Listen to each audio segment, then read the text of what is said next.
North Korea is like Game of Thrones, but without the dragons. It's an aristocratic society and it's capitalist. And everything is geared to make sure that there's as much cash for Kim as is possible.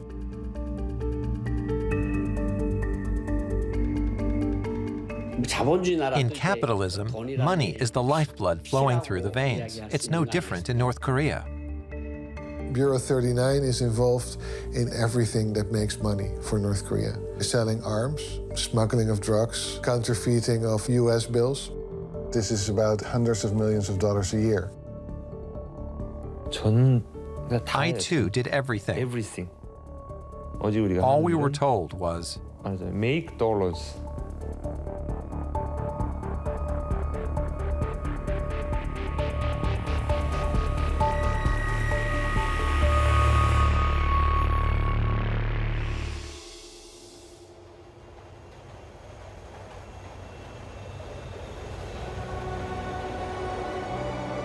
North Korea, a pariah state largely isolated from the rest of the world.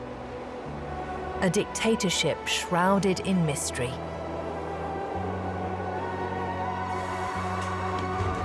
Every day, the country's state-run media praise the heroic deeds of the supreme leader. Time seems to stand still here.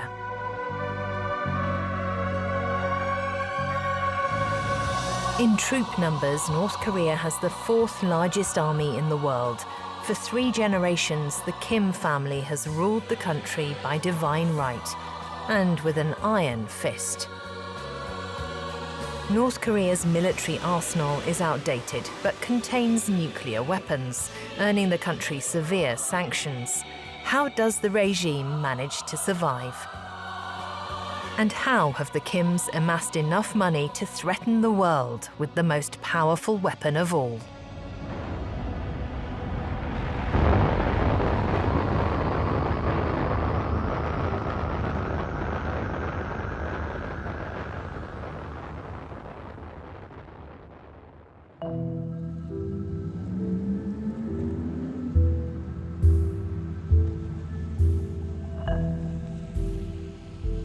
On the other side of the world, in the Netherlands, a history professor is working on answers to these questions.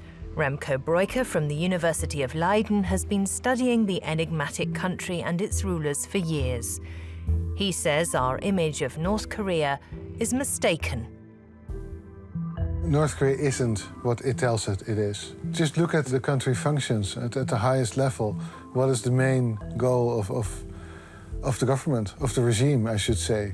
It's to make money, it's to make cash for Kim. What intrigues me personally is how North Korea manages to make money. One of the questions we were stuck with is, where does the money go? How much money does North Korea make? For the leadership in Pyongyang, questions like these are dangerous. The North Korean regime sent a letter of indictment under my name to the Dutch government, charging me with 3 capital crimes. The worst of the 3 was the accusation that our research, my research, it was in my name, damaged the supreme dignity of the supreme leader. Now this sounds like it's a funny crime, right? It's damaging the supreme dignity of somebody. In North Korea, it carries the death penalty. A threat not to be taken lightly. Remco Breuker's investigations threaten to disrupt North Korea's sources of hard currency.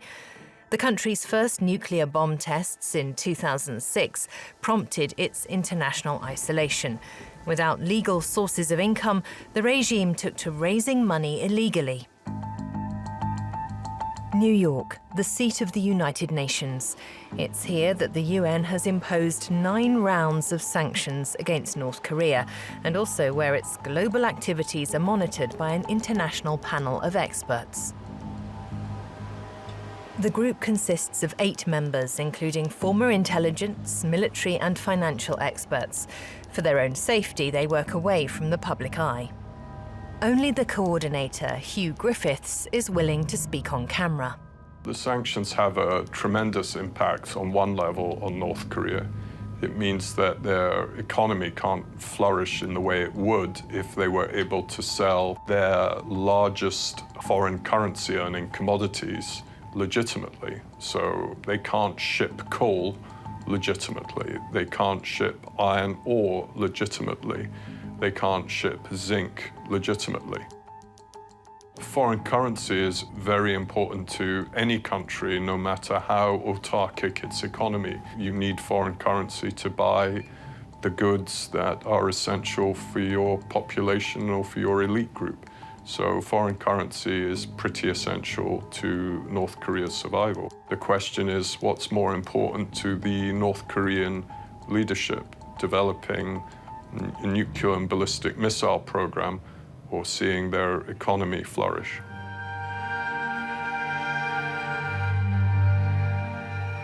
The regime opted to go for the bomb.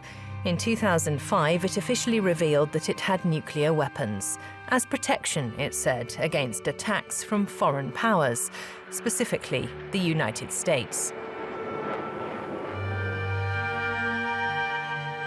Pyongyang, home to the government and to the country's elite. Shiny new apartment blocks line spotlessly clean showcase avenues. This is where Pyongyang's upper class resides. The city is home to 3 million people, but only those who are considered loyal to the regime live here. Anyone wanting to enter the capital from the outside needs a permit. Song Kyun-chul works at Pyongyang's Economic Research Institute. He's authorized to talk to journalists about the sanctions, for example. It's impossible to sanction a country completely. Even now, we trade and obtain foreign currency. Sanction as much as you like. We will advance of our own accord. We will turn our competitiveness into a sword through our sacrifices, and we will progress bravely.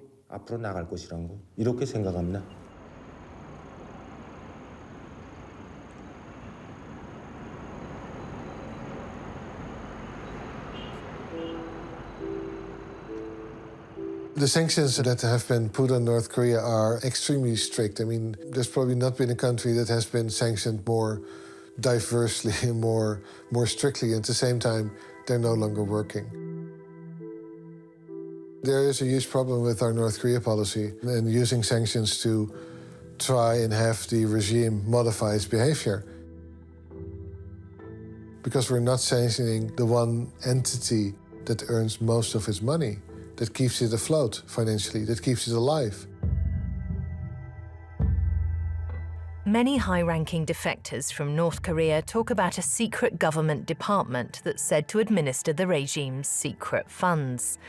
Kim Il-sung and his son Kim Jong-il reportedly set it up in the late 1970s and equipped it with wide-ranging powers. Its tasks: using clandestine hard currency transactions to secure an independent power base for the Kims, while also raising money for the nuclear bomb and the leader's personal luxury. Its name, Office 39. Only 200 kilometers to the southeast, Seoul, South Korea's hypermodern capital and one of the 10 most expensive cities in the world. Around 25 million people live in the metro area, about half the population of South Korea. Among them, most of the 30,000 people who managed to flee from North Korea to start a new and hopefully anonymous life in the megacity. Ko Young-hwan used to be a North Korean diplomat. He escaped in 1991.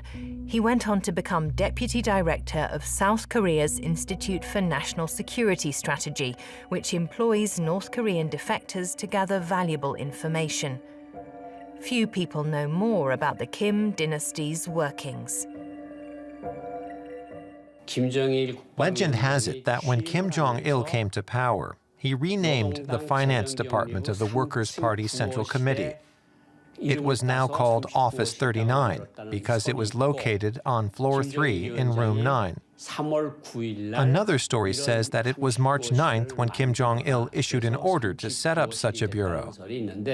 Either way, to this day, Office 39 is the department that collects and manages the Kim family's secret funds. 부서입니다.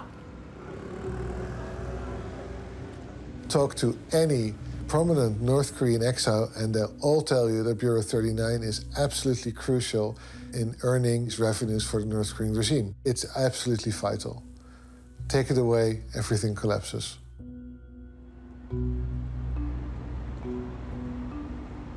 Here in New York, the United Nations impose and monitor the sanctions against North Korea. An entity as important as Office 39 surely ought to be at the top of prescribed organizations.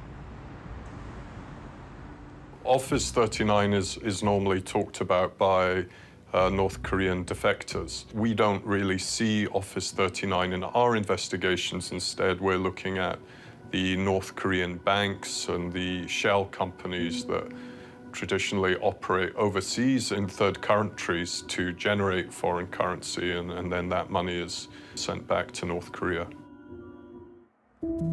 Office 39 is never mentioned in official documentation, but its money-raising activities span the globe. Angkor Wat in Cambodia, a World Heritage Site. Over 2.5 million people visit the ancient Buddhist temple complex every year. Selfies for the tourists, hard currency for Cambodia. Tourism is by far the largest sector of the economy here. Angkor Wat's operating company earned more than $100 million in 2018, a lucrative business and one that North Korea is cashing in on.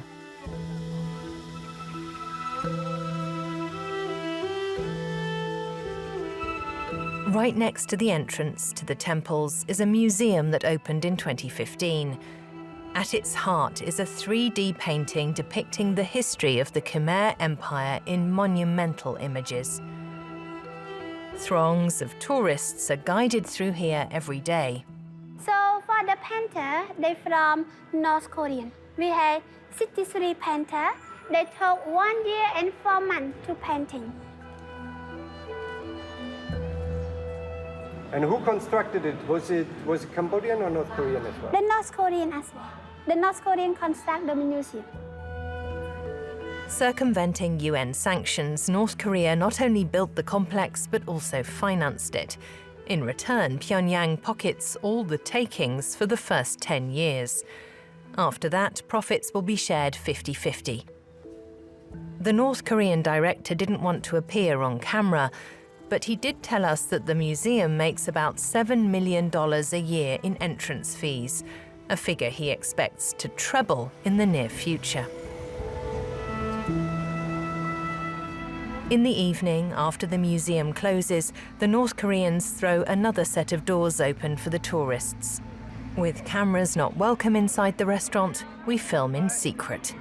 Yeah, we had a reservation yesterday. What name did you have?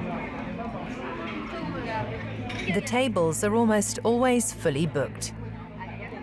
Can we sit? Can we also sit near the sea?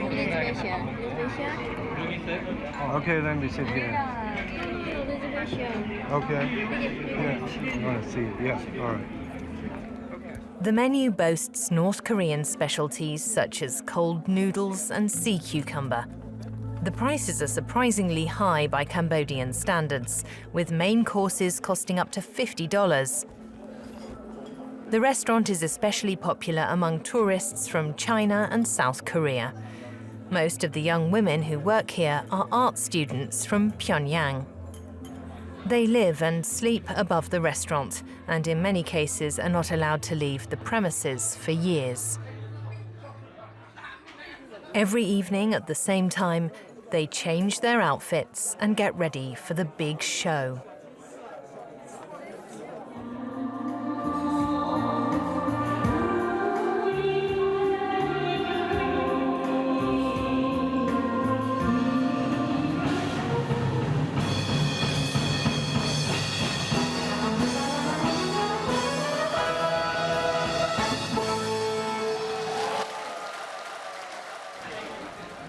There are 130 North Korean restaurants like this worldwide, 3 of them in Cambodia.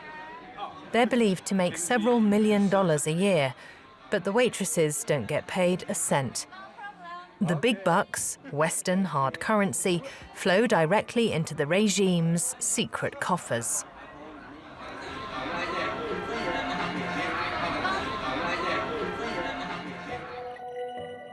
This is just one example of North Korea's systematic exploitation of its own population.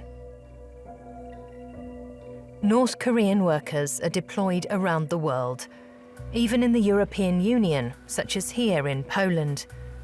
We found North Korean work brigades on a building site. They were promised good wages and decent working conditions, only to be treated like slaves. In the evening, after a 12-hour shift, the workers are bussed back to their hostels.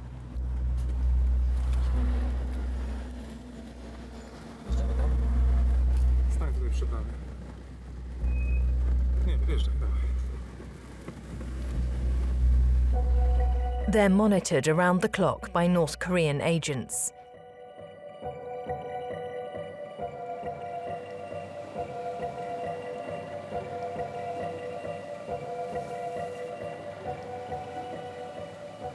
One of them, however, decided to talk to us. So no problem coming here on your own? No, on Sundays we can go out alone. What would happen if you got caught? They'd accuse me of this and that, and I'd be interrogated by North Korean state security here in Poland. If they were not satisfied, they'd send me back to Pyongyang for further interrogation, and I might even get put in prison. So you have a job here? I came here to make money. But no matter how hard I work, I can't make money. The working conditions are miserable. I have no freedom. We have to spend our lives crammed together in groups. You're probably aware that they keep almost all of our wages. We only get a fraction. I'm in my 30s, and my wife and daughter are at home. I earn next to nothing, but I have to do this for them. I have no choice.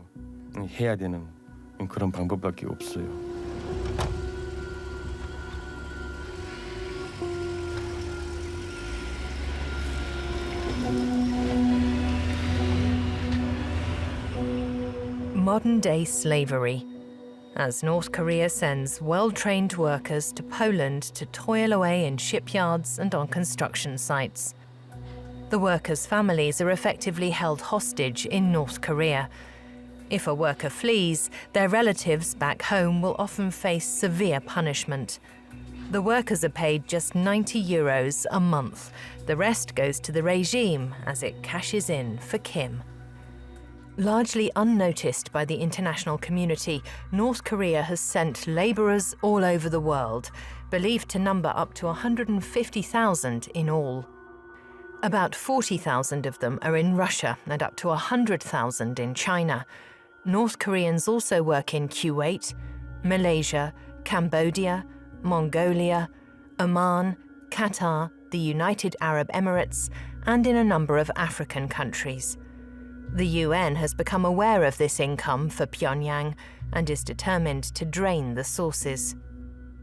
Experts estimate that the regime makes up to $1 billion a year this way. How and wherever money is earned, it ends up at Office 39. It conducts money transactions with absolute authority. Defectors say the office is directly controlled by Kim Jong-un and manages the leadership's secret accounts, what's called the palace economy. But where exactly in Pyongyang is Office 39 located, and just how many millions flow into its coffers?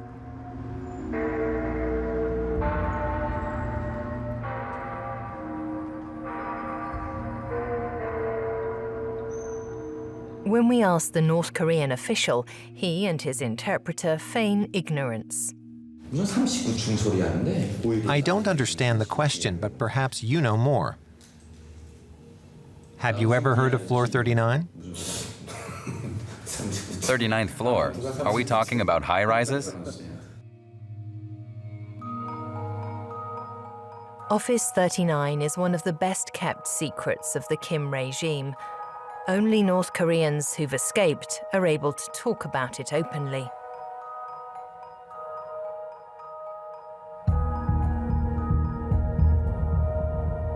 Seoul. At a secret location, we meet a man who used to work for the office. He was based in China. His task, smuggling foreign currency. Then he escaped. His position was so important that the North Korean regime has threatened to kill him. Afraid of being identified, he had plastic surgery to alter his face, and even then, he's only willing to be filmed from behind.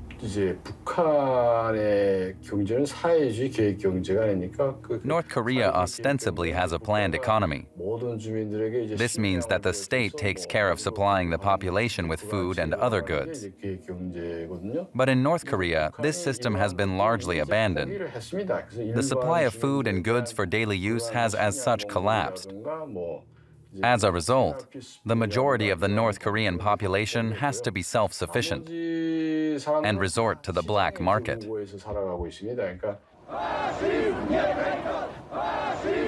To understand Office 39 and the capitalist structures in place in North Korea, it's important to understand its history. In 1991, the world's biggest communist country, the Soviet Union, was dissolved, and North Korea lost one of its most important trading partners. While many formerly communist states now switched to a market economy, the Kims continued to further isolate themselves. In 1994, the year Kim Jong-il succeeded his late father, a devastating famine descended on the country. During the Great Famine in the mid-90s, many North Koreans starved to death. The public distribution system collapsed. Witnesses describe seeing mountains of dead bodies in the streets. Anywhere between 1 to 3 million North Koreans died. So what happened is that North Koreans now knew that if they wanted to survive, they could no longer trust or rely on the state. And it was the rural population in particular who had to be self-sufficient. Black markets started to emerge, known as Jangmadang. Today, there are an unknown number of these markets throughout the country.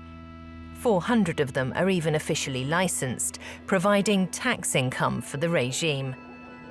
Most of the buying, selling, and bartering here involves food and goods from China.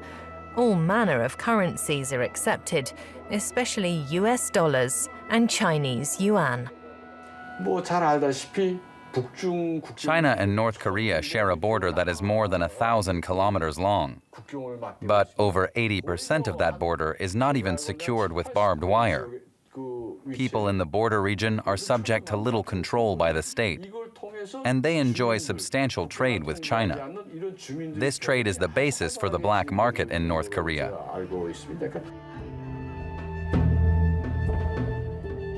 The biggest beneficiaries from the informal economy are government officials in Pyongyang.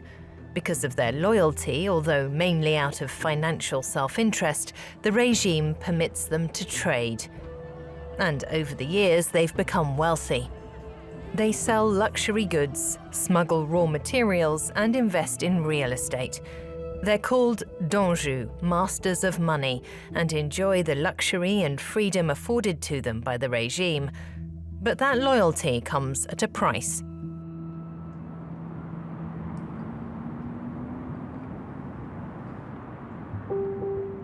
Many Dongju hold senior government positions, including at Office 39.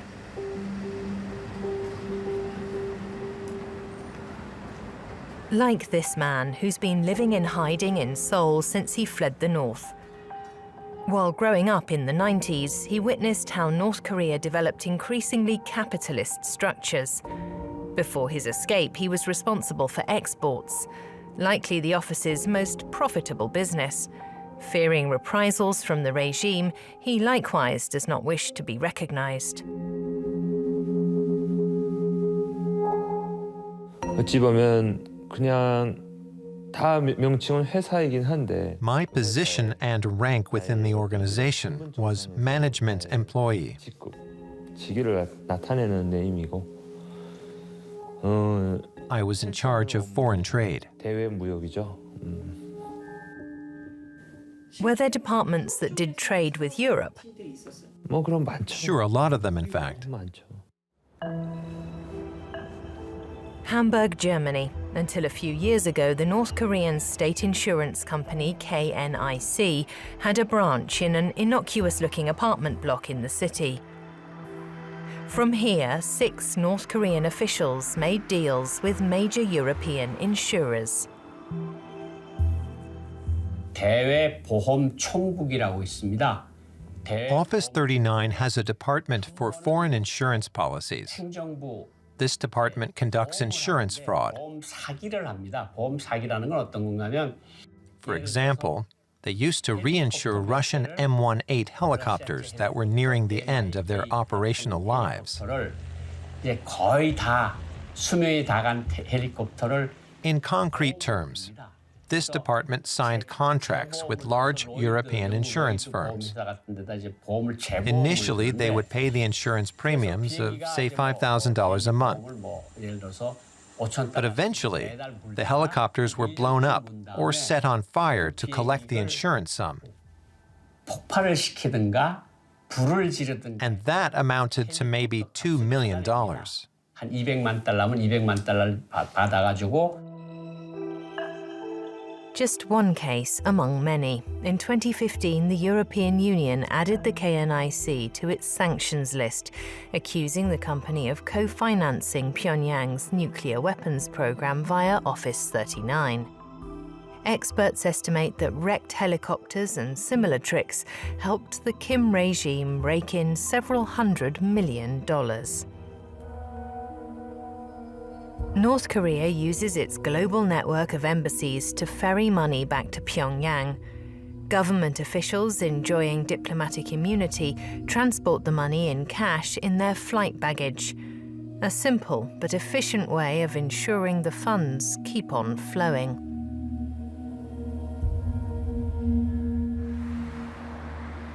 Well, North Korean embassies have a diplomatic function, but that's often mainly ceremonial. But their true function is financial. It's also illegal, mainly. North Korean diplomats are basically cash carriers for Kim. They're entrepreneurs, they're businessmen. They may be drug lords, they may be weapons smugglers, but they carry a diplomatic passport, so you can't touch them. Providing military supplies, training, and much of that has been done through North Korea's embassies, particularly in Africa and the Middle East. So out of all the countries in the Middle East currently, the Syrian Arab Republic has the greatest levels of prohibited cooperation with North Korean military entities. Hafiz al-Assad, the father of the current Syrian dictator, had been on friendly terms with then North Korean leader Kim Il-sung since the 1960s.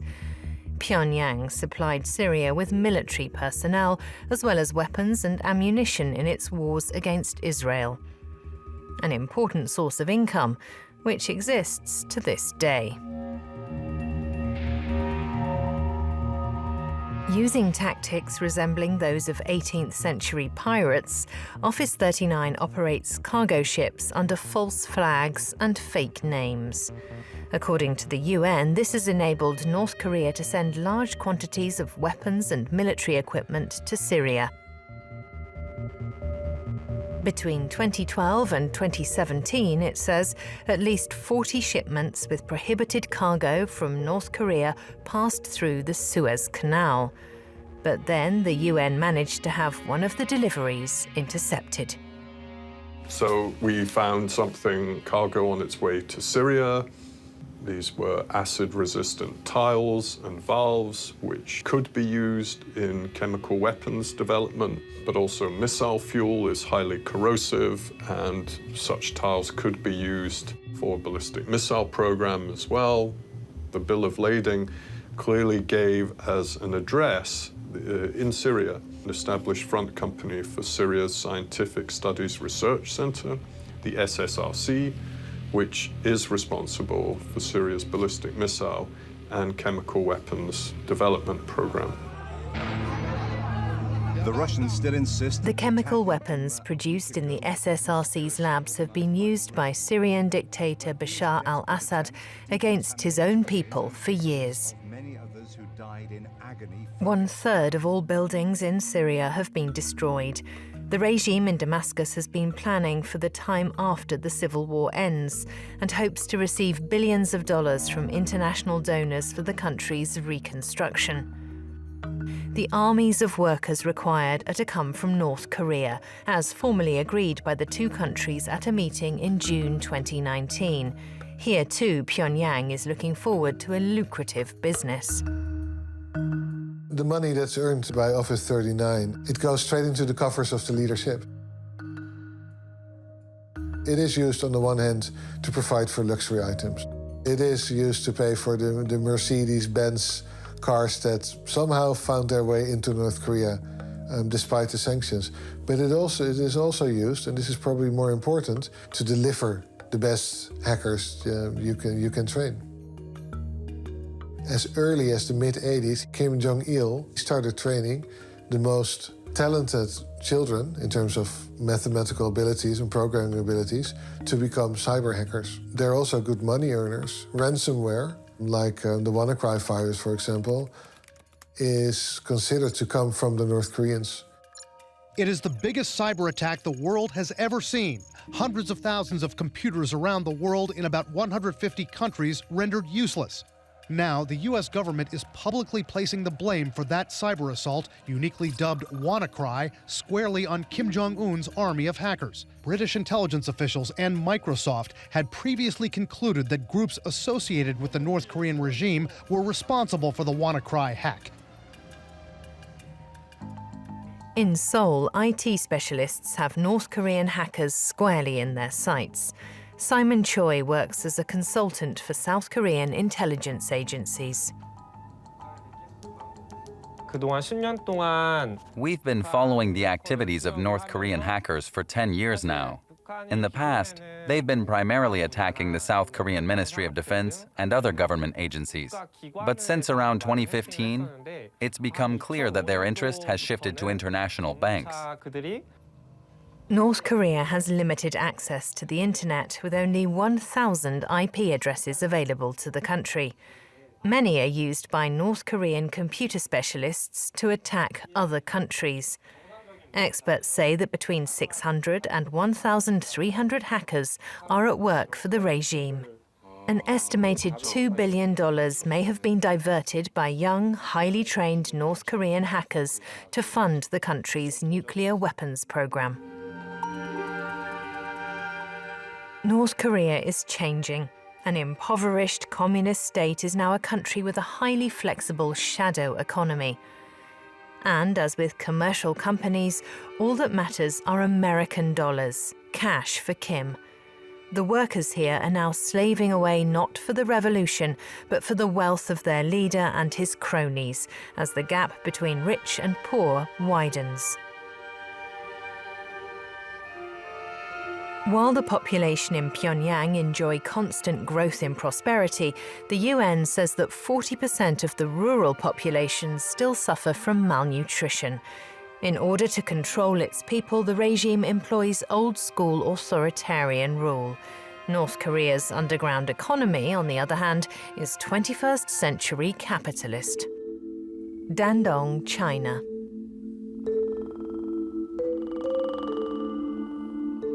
North Korea's gateway to the world and a symbol of how futile the UN's efforts have been to dry up Kim's sources of cash. The Sino-Korean Friendship Bridge across the Yalu River has connected the two nations since 1943. Every day, trucks queue up in front of the customs checkpoint. It brings together smugglers, traders, and also the agents and entrepreneurs of Office 39, all of them hoping to make a quick deal here. China is by far North Korea's most important trading partner. According to economics experts, it accounts for 90% of North Korea's export trade.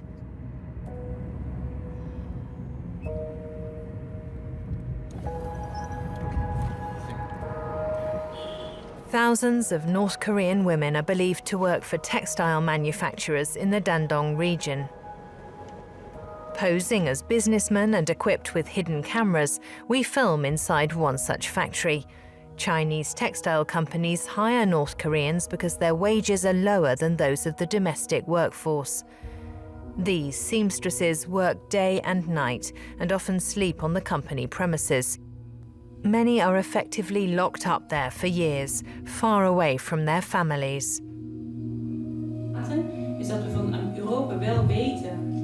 Together with a team of labour lawyers, trade experts and data specialists, Remco Breuker has been investigating whether European brands work with Chinese companies that directly or indirectly employ North Koreans.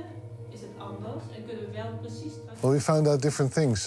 One of the things we were actually hoping to establish was the use of North Korean workers in Chinese factories. But what we found, really to our surprise, is that, yes, we do have North Korean workers working under slave-like conditions in China, but more than that, Chinese factories outsource to North Korean factories in North Korea. We've managed to prove the existence of a significant amount of North Korean slave labor in the supply chain of some of the world's leading clothing companies. Breuker's team took an especially close look at one Chinese textile company with the French name Vent d'Est, or Eastern Wind. The firm's own website states that it relies on low labor cost and abundant human resources. The list of customers reads like a who's who of international fashion brands. The Vent d'Est website features this men's jacket, described as Korean imported. The buttons bear the words Armani Jeans. Using trade databases, Breuker's team analysed Vent d'Est's business dealings between 2013 and 2019. The databases use customs information, showing which goods are sent back and forth between firms in different countries. So what happens is that China sends the material to make certain types of clothes to North Korea. 1 month later, they ship back in the same container, and then you have finished clothes. Those clothes are again shipped to, say, the Netherlands or to Germany or to America. And from there, they're distributed into our stores. Between 2013 and December 2016, Vent d'Est sent around $10 million worth of fabrics and raw materials to North Korea. During the same period, the company received finished garments worth almost $25 million from North Korea. Customs classify textiles by so-called harmonized system codes. A lady's sweater, for example, will have a different HS code than a pair of men's jeans. We take a look at HS code 6201. It stands for men's anoraks and coats, including the Armani jacket on the website. Between 2013 and December 2016, Vent d'Est imported products with this code worth $12 million from North Korea. The same code is also found with deliveries from Vent d'Est to Europe and the US. Among the customers, Diesel and Armani. Armani jackets that look exactly like the one on the Vent d'Est website can also be bought in Europe. This one costs €219. It's impossible to prove beyond doubt that garments like this one are made in North Korea, but at the same time, can it be ruled out? We asked the companies implicated to comment. Armani's response: we confirm that Vent d'Est is one of our suppliers, and as such is regularly subject to checks and inspections, the result of these checks being that no finished products are manufactured in North Korea. Like all our suppliers, it is also required to declare which subcontractors it uses, and where these are concerned, it is also the case that none are in North Korea. We also wrote to Vendeste. The company offered no explanation as to why and on what scale it trades with North Korea. One thing can be said for certain. Big-name fashion brands have their goods manufactured by a Chinese company that does business with North Korea, a country where workers have no rights, where human life counts for little or nothing. And Broiker's investigation shows that this is far from an isolated case. Chinese firms use factories in North Korea to produce goods worth hundreds of millions of dollars. For years and years, we've heard testimonies from North Korean escapees who were in concentration camps that they had been forced there to produce textile for the export market, for famous Western brands. And I think for the first time I've been able to corroborate that through an external source, so not through a testimony. In this same database, I found the department, the bureaucratic department, that is responsible for managing the production of textiles for one of the concentration camps outside Pyongyang. It means that we not only buy clothes produced by forced laborers, maybe even slave labor, we may even buy clothes in the Netherlands, in Germany, all through Europe, in America, that was made in concentration camps by people who will never see the light of day again. These are the kinds of camps that you don't leave until you're dead. That is just too horrific to put in words. And we're complicit.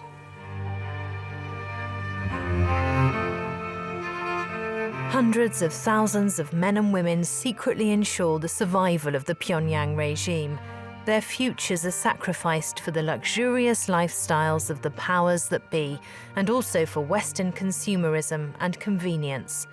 Kim Jong-un is perhaps not so much an unhinged dictator as a coolly calculating businessman who runs his country like a company.